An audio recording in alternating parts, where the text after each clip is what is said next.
Chicos, qué bueno. Por el amor de Dios. Qué pinche suertudo. Soy un cagado. Por el amor de Dios. 3 diamantes, tío. No, Brian, no te asustes, tío. Dios mío, Dios. Tengo cultivos aquí, Dios. Yo nada más venía por una cama, tío. Dios. Yo creo que, chicos, voy a dejar de grabar. Me despido, güey. Chicos, para los que obviamente no saben de la pinche serie acá a la verga, porque voy a subir chicos, perdón, es épico. Le voy a poner Minecraft Diamante Loco, cosas por el estilo, güey. Algo así, güey. Va a ser parte de la serie, pero ya, voy a dejar de grabar para subir esto. Chicos, los que no sean nada, ni no sepan de la serie, no sean suscriptores, pásense por mi canal. Aquí abajo a lo mejor me coincide con mis propios vídeos sobre la serie que estamos haciendo en PC. Dios mío, 3 diamantes en un cofre, güey. 3 diamantes, güey.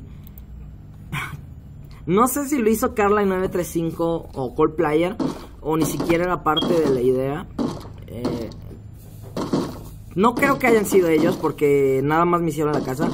Y Carla935 me dijo, mucho cuidado, porque nada más te vamos a hacer la casa, no te vamos a dejar sorpresas alrededor. Y me dijo claramente, recuerda pasearte por todo el mapa, por las selvas y por todo, para... No sé, me había dicho que había muchas sorpresas en los pueblos, que por ejemplo, en la de aquí de PC... ¿Quién está haciendo tanto pinche ruido, a verga? Según yo, tiene que ser a huevo un zombie.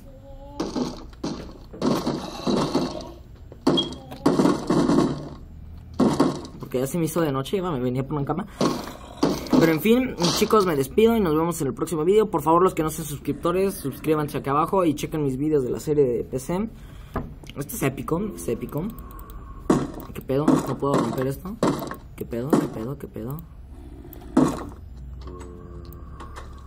Uy, ¿qué pedo? ¿Qué pedo?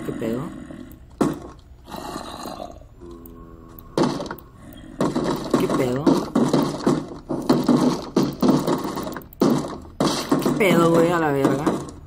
Bueno, no sé, ha de ser un bug, ahorita lo trato de arreglar. ¿O quién anda haciendo tanto, pues, pinche escándalo? Bueno, ahorita lo investigaré, pero chicos, suscríbanse a mi canal y vean lo de la serie.